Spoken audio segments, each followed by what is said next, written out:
What's up, YouTube? Hope everybody's doing well. Happy 2023. This is my first video of 2023. I usually kick out my content on Saturdays, so this being the first Saturday, it is my first video. And we are going to talk about hobby goals. I had never set a hobby goal until last year, 2022. And I did it because I can't even remember whose video, but I saw somebody kind of going through their hobby goals. Maybe Wade Boggs Collector, that rings a bell. And because I really like to buy everything, I decided hobby goals would kind of keep me focused. My first hobby goal was building the 1978 top set. And I don't really honestly have any real huge with 1978. I wasn't even born in the 70s, but I love 70 cards. I want them all, and 78 just seemed like an affordable, easy build. So I set out on my first hobby goal, complete the 1978 top set. So goal one in my binder back there is completed. I got all the 78 set. I have a ton of doubles, which works out just fine for me because I like to send them TTM.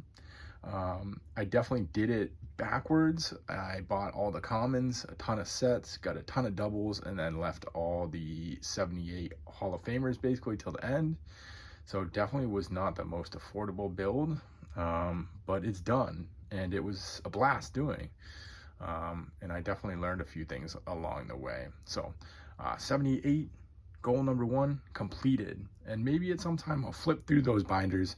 I don't know if really people are interested in binder flip videos, but if you are, leave it in the comments and maybe I'll start flipping through some of my binders. Goal number two was a set registry build. Again, another thing I had never done, but I know there's a ton of, Mike Baseball Collector, more guys who set collect build. And I said, that looks like fun. So I picked a player that I love, Mr. Dennis Eckersley, and I said, let's complete 80% of the set. So I started, had a few cards, but I started picking them up pretty cheap. Here are a few of my favorites. Love 78 for some reason. And I just kept going. Ended up building the whole basic top set. So I completed my first PSA registry. It's pretty cool. It is not an affordable, it can get pricey. So not a really affordable way to collect.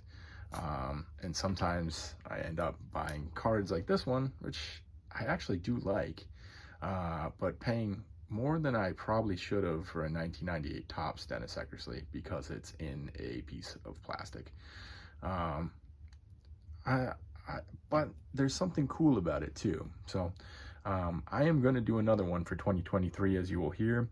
And I think it's just a matter of being very patient and setting good goals on a goal like that.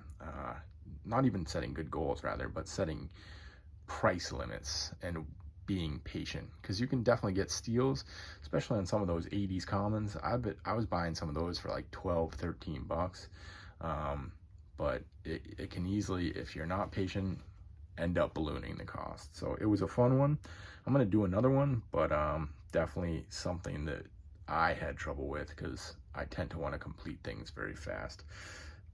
Goal number three of 2022, 10% of 1965 Topps. I love 1965 Topps. I love the pennants. I love the design. I ended up getting 227 of the 598 card set. That is 38%. So I blew that 10% away. I sent pretty low goals. So they were pretty achievable, but 38% really was more than I expected. So pretty happy with that. Next goal, right next to it, 1958 Topps. 10% again. I ended up with 135 cards of the 494 cards. That's 27%. So I did pretty good on those two sets. Those are the first kind of foray into high numbered cards. So as you would expect, I'm crushing the low numbers, the commons. Eventually I'm going to have to come to terms with I'm going to have to pay up for some of these cards. But right now, having fun, buying a bunch of bulk lots, buying kind of through Beckett Marketplace a little bit, buying at some card shows, and just picking them up here and there. So a fun build. condition. I'm in probably good, very good, and poor. So a few better cards in there, but for the most part, I'm not collecting for condition, but just collecting for fun to complete. So I got 2 more goals. The next goal was pick up a bucket lister. And for me, my bucket lister is probably not as expensive as a lot of people. I'm definitely don't have the budget for comic cards or anything, but as a Red Sox fan, Ted Williams was always kind of a legendary player. Didn't really have any Ted Williams cards other than modern cards. Picked up 2 that I would really call bucket listers. The Exhibit, love that card, and the Red Man. And I would say along the way, I probably picked up quite a few more bucket listers, but these ones definitely suffice for my goals of pick up a bucket lister card, especially the Red Man. I've been looking at that card for quite a while now, and finally pulled the trigger on it. And the last goal I had for 2022 was send out 30 TTMs. And I was kind of at a lull last year, really stopped, but got back into it quite well. These are a bunch of returned envelopes, not all from this year, but I've definitely done some damage in the TTM game. I ended up sending out 118 TTMs this year, so not bad. In my next video, I think my TTM video, I'm going to go over my exact numbers for 2022, but definitely crushed my 30 TTM send goal with 118, so pretty good. On to my 2023 hobby goals. I'm going to try to keep this under 10 minutes, so I'm going to fly through them. Here they are, though. Let's see. First off, I want 100% of 74. 1974 tops. I have only, I think, about 20 to 30 cards left. So hopefully that should be an easy one. Next, 1971 tops. That one I am slowly building out. I set a lofty goal of 75%. That might be pretty high because I am contending with some high numbers, but being the only 70 set that I'm going to be focusing on this year, I'm going to try to put a big dent in it. Next up, goal number 3. I want 50% of my 1965 top set. Like I said before, I am up to 38%, so I feel like an extra 12% is doable. We'll see, though. Number 4, 50% of 58 tops. Like I said before, 27% of 58 tops. So that one's probably slightly harder, but fewer cards in that set. So need about 23% of that set. So that's probably 120-ish cards. So we'll see. I still have quite a few low numbered cards in that set. So I think that one's going to be doable. Number 5, another player registry. I'm going to keep that one a mystery. I'll give you a clue. It's another Red Sox player. We'll see how much I get of that registry. Again, like I said before, I'm trying not to spend like $40 on like 1990s cards just because they're slabbed up. You know, when I could pick those cards up for 50 cents. I'm hoping that PSA returns down to like 10 bucks because then I would slab a bunch of those cards. But we'll see. I think deals can still be had, and honestly, I think we're slipping into that kind of junk slab zone. So I think slab prices will continue to kind of drop, but we'll see. So that one is kind of a question mark. I'd like to finish this player registry, but we will see.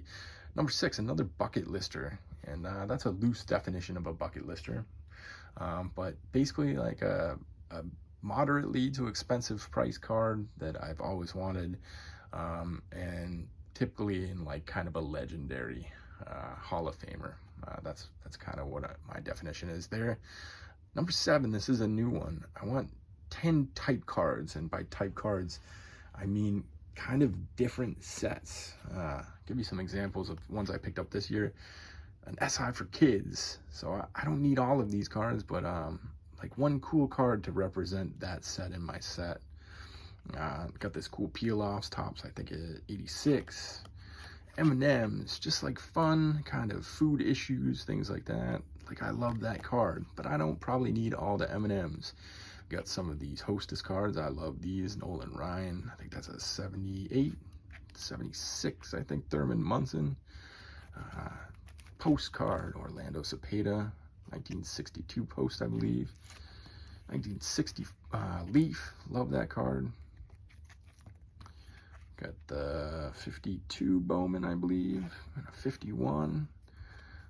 So kind of exotic sets, earlier sets. Got the Gaudy, got the Red Heart, some of these Menko cards.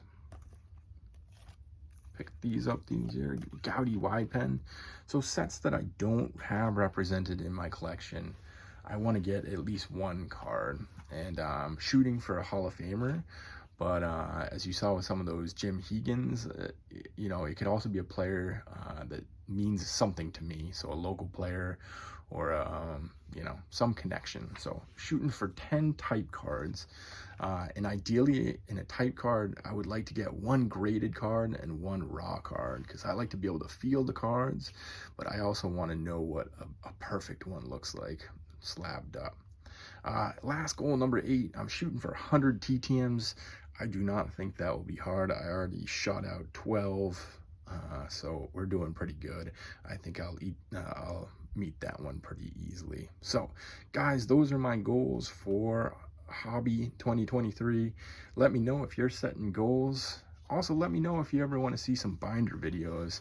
I think they can kind of be boring to a degree, and they're tough to shoot. But if anybody's interested, I definitely would do those. Guys, thanks for watching. I know these past couple videos have been a little longer and not TTMs, what I normally do, but this year I hope to expand a little bit, do some other stuff beyond my TTM content. Thank you for watching as always. Guys, good luck in 2023 on your hobbying.